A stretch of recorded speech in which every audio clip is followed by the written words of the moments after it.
All right, start by putting your name at the bottom of your watercolor paper. And we are gonna make 6 squares to try out 6 different techniques. Remember, this is not something that you're gonna hang up on your wall. It's not something to, it's not a final project. What we're gonna do is practice 6 different, well, actually 5 different watercolor things, and then you're gonna use those in a bigger project. So go ahead and just make 6 squares on your paper. You can pause this now.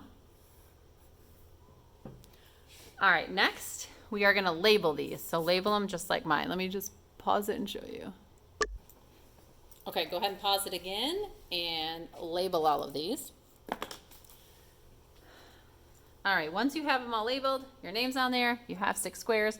You probably noticed that they have 2 of the same. That's okay, we're gonna practice that one twice. So we have done wet on wet before, and we're gonna, hopefully you kind of remember what that is, but if not, we're gonna get there. We're actually gonna start with layering because because watercolor paint is transparent, if we set water paint down the way we do on wet, it will blend together.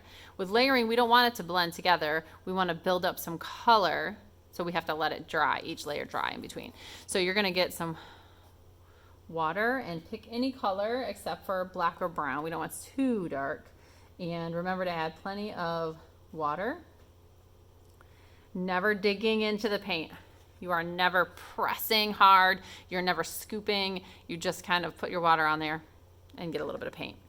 We're gonna go ahead and paint this not too dark. Remember, watercolor should be transparent. If I put it on there and it's very, very dark, I can actually get more water, put it on, and help to spread it out and thin it out right on my paper before it soaks in. Okay, I'm gonna let that dry. I'm gonna let that one soak in. And I'm gonna move on to wet on wet. So if you remember, wet on wet means wet paper on wet paint on wet paper. There we go. So step 1, go ahead and paint yours with water. You can pause this video whenever you need to.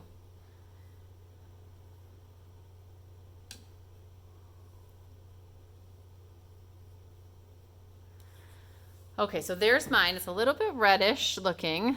So step 2, we have it wet. We want to do it while it's still wet. We're not letting this dry. Wet paint on wet paper.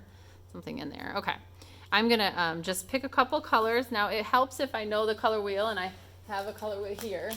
And it's helpful to pick colors that are next to each other on the color wheel. So if I start with like a purple, it's good to mix it with like reds and blues. If I start with an orange, it's good to mix it with reds and yellows. It's good to have them near each other on the color wheel, because if I jump across and I do red and green, I'm going to end up with a lot of brown, and maybe that's okay. But the nice thing about this particular palette, even though these are messy and old, is that the colors that are near each other are going to mix well together. Red, pink, red, orange, yellow, those colors will mix together well. Greens and blues and purples will generally mix together well. So I guess I'm going to go with blues here. So I'm going to get plenty of water, and I'm just using a little bit of paint from this corner here. Okay. And I'm going to set it down. Now it should spread out like that.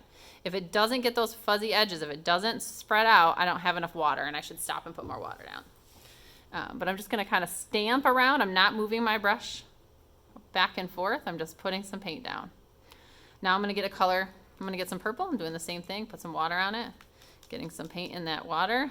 And I'm just going to kind of stamp into those white areas. And I'm just going to let this be whatever it's going to be. Let it kind of run together. And it's important that I let it, I don't, at this point I resist trying to control it. I kind of just let it dry. That's wet on wet. So I'm still waiting for this layering to dry. It's still pretty wet. Oops, see, I just made a little mark there with my finger. So I'm gonna leave that wet on wet. I'm gonna leave that layer, and I'm gonna come down here to plastic wrap. I'm gonna show you that one now. Because to do plastic wrap, you actually start with wet on wet. So you're going to go ahead and get the paper wet with water. You're going to go ahead and get some paint, stamp it in there. Again, I'm not moving around.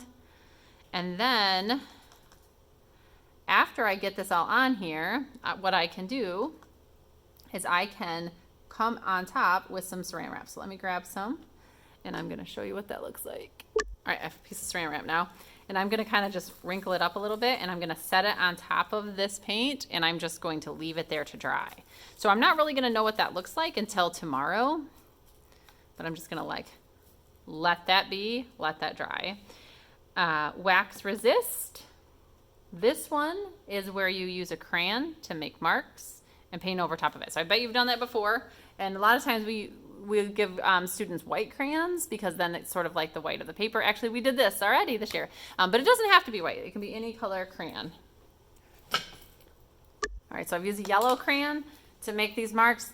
One thing about the wax resist is you might want to kind of press hard because that helps it to pop out later. And then I can go in here and paint. Now I could paint little individual parts of it and not have it, oops, that's kind of a lot of water, and try to keep it in these little spots, or I can paint right over top of it with a color.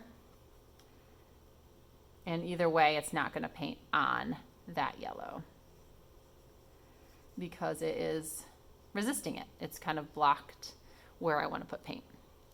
So now that I have this wax resist, I'm going to leave that to dry. And it's important that we keep our watercolors flat all the time. We're not picking it up and tipping it. It's going to spill, it's going to make a mess, and it's going to ruin it. Because right now, my wet on wet, I'm going to end up with some really bright colors in here. If I tip it, I'm not going to get that. So I'm trying to ignore those that I've done. Blend two colors means exactly that.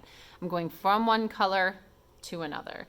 And again, the color wheel can be very handy in this, and that if I go from blue to green or blue to purple, I know those are going to mix well. If I go from yellow to orange, I know that's going to go well. If I go from yellow to purple, probably going to end up with some browns. And that's okay too. You can try it. This is practice. We're just trying it out. Now, do I have to get my paper wet like I have for some of the other ones? No, not necessarily. But again, I'm not pressing. I'm not scooping. I should have plenty of water. I always dip in my water and get paint. Every time I get a new color or more paint, I'm dipping into the water. So I'm going to start with purple on one side. That is a lot and very dark. So I'm actually going to wash my brush out and get some regular water to kind of spread this out so it's not quite as thick. Okay, so then I'm going to go from purple into blue because that's right next to it. And what I'm going to do is just overlap. Let those two run together and bring blue over here. Now, if I feel like, well, that's not really enough overlap, I can go back in here and try to blend it a little bit more. But the more I do that, yeah, controlling watercolor is tricky. There's always going to be spots and things like that. But we're just giving it a whirl. And that's why we're doing it twice, too, because it can be so hard to control watercolor. Again, I have a lot of paint, so I'm washing my brush out and getting just water to move it around because that shouldn't really be that intense of a color. If it doesn't look like it's going to be transparent, get some water on your brush. Bring it over to the side. Oops. So, red now.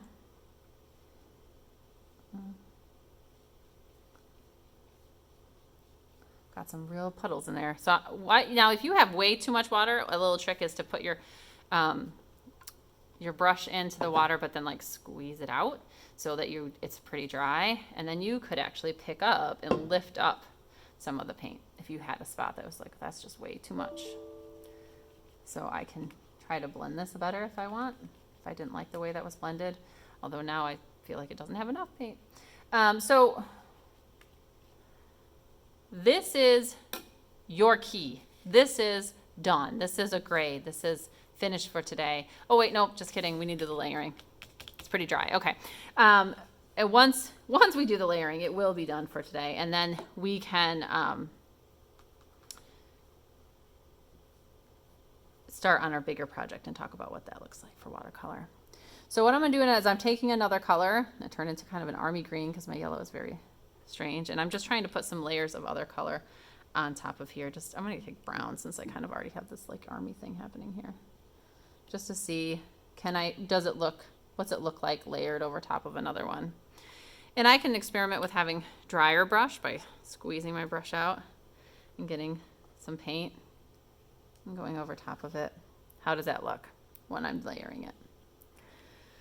So because watercolor is transparent and because you can see through it, it's going to build up, right? That purple that I just made is not just a regular purple. Regular purple would look something like this.